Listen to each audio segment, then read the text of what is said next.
Hi there, Miranda Alt here with Keller Williams Success Real Estate and the Miranda Alt team with your Monday market update for Monday, February 6th, 2023. Thank you so much for watching. A quick look at your McHenry County numbers for the last 7 days. We had 87 new listings hit the market. We had 107 under contract, 55 closed sales, and 39 price changes. We only had 2 expired. So once again, we have less new homes hitting the markets than we have going under contract. Now keep in mind, some of these new homes also are relists. So we're if a property has become kind of stale, it's been on the market a little while, the agent might cancel that listing and make it new again to sort of have it pop up on people's searches once again. So some of those new numbers actually aren't even new. So we still do not have enough inventory. I've been talking about this forever. You're probably so sick of hearing me say this, but we only had 87 new listings and we had 107 go under contract, and some of those new are not really new. So have way more homes going under contract than we had new listings. Last week we saw 96 new listings and the same number go under contract. So not a lot of headway made last week in the inventory department. What's going on with prices? Because that's of course what always everybody wants to know. Prices increased slightly last week, but have been pretty much remaining flat. Current average sales price is $354,000. Now again, this is from MRED, the Midwest region's data. So in the Midwest, it's basically Northern Illinois is the MLS that I have access to. And the current average sales price there is $354,000. The median sales price is $272,000. Now keep in mind the medians in the spring of 2022 were $400,000. That was nationwide. That was the first time ever that the median sales price had been at $400,000. I'm sorry, the average sales price here in the Midwest was $400,000. The median nationwide was $400,000.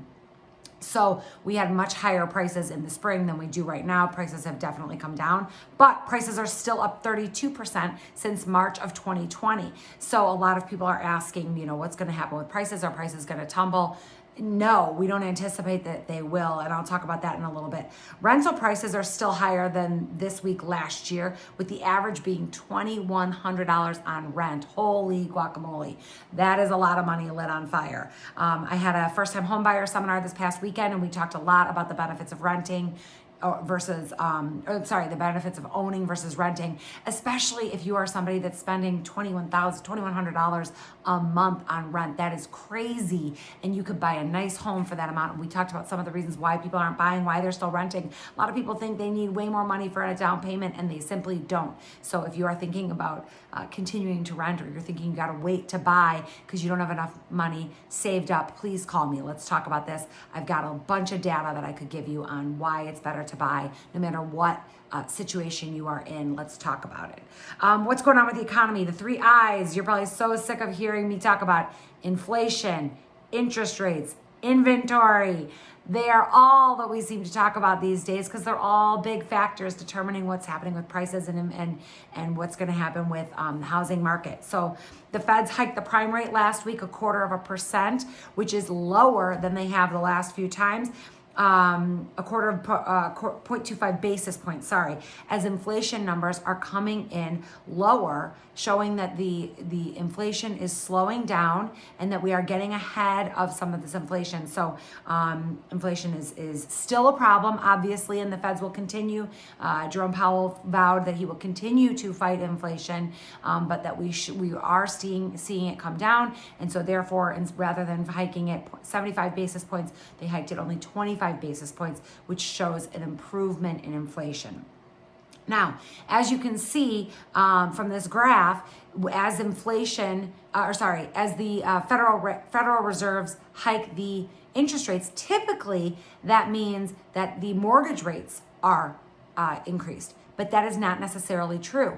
With the Feds hiking the basis points only 25 points, it actually showed that inflation is curbing and the mortgage rates did not go up. They pretty much held steady, and we anticipate that that will continue for the next few rate hikes. The federal government controls the Fed rate, whereas the stock market and the markets determine the mortgage rates. So they are not one and the same. So when the federal government hikes the prime rate, it does not necessarily mean that mortgage rates will go up. And in fact, in this case, it showed that it did not affect mortgage rates at all. Right now, the 30-year fixed mortgage rate is holding at about 6%, slightly above. And you can also be below 6% depending on your credit and all of your financial information. So mortgage rates are holding steady.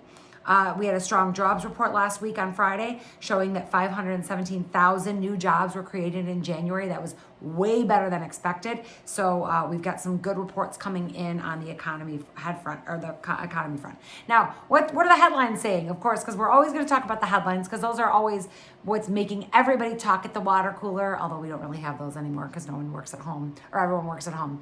But conversations that are happening when people are out and about and talking to one another, it's still people saying what Yahoo Finance said over the weekend. Is the housing market about to crash? Here's what experts say. They go on to say, no, the market is not going to crash. Is it normalizing? Yes, we've been talking about that forever because inflation is still too high. It needs to come down. Federal government's fighting it. So we've got inflation coming down, but still high. We've got interest rates still double what they were last year, but they're low historically. So 6%, stable, not what everybody wants, but they're stable. And then we've got inventory, incredibly low inventory. So that's what's happening with those things that are all going to affect the prices. I understand why people are asking this question. We had record-breaking numbers. Is the housing market going to crash? People ask me that quite often, and I understand why they are asking that question, why they think that it might crash. First of all, everyone still has PTSD from 2008. It's never going to go away. People are freaking out that that's going to happen again. I shouldn't say it's never going to go away, but it's not going to go away yet. So we have people concerned that with prices going up, uncontrollably in March of 2022, the spring last year, the prices went up so high that people are worried that now we're going to have a crash because that's what happened last time, right? That's what happened in 2008. So we're thinking that's what's going to happen now. It's totally different. We had, and it was a record-breaking year. 2021 was the best year we've ever had. But what you have to remember is that the market is completely different from the way it was in 2008. So here's 5 reasons that Yahoo gives as to why the market is not going to crash. 1, inventory is still very low. And I talk about that all the time. You heard me talk about it a few minutes ago. Inventory is still very low nationwide. Number 2, builders didn't build quickly enough. So we do not have enough new builds to meet the demand. That goes back to inventory. 3, demographic trends are creating new buyers. So millennials are in their prime age to buy their first home. And we have a Hispanic population that's growing and young, and they are very keen on buying a home. So we've got 2 populations that are entering the market as new home buyers. Most realtors that I know are heavy on buyers right now. We've got a lot of buyers that cannot find a home to buy that meets their criteria. They're being more picky. I will say they are being more picky. We do have any nice home that hits the market. If it's move-in ready and it's priced well, that sucker's got multiple offers and it's gone in 2 days. That is still happening.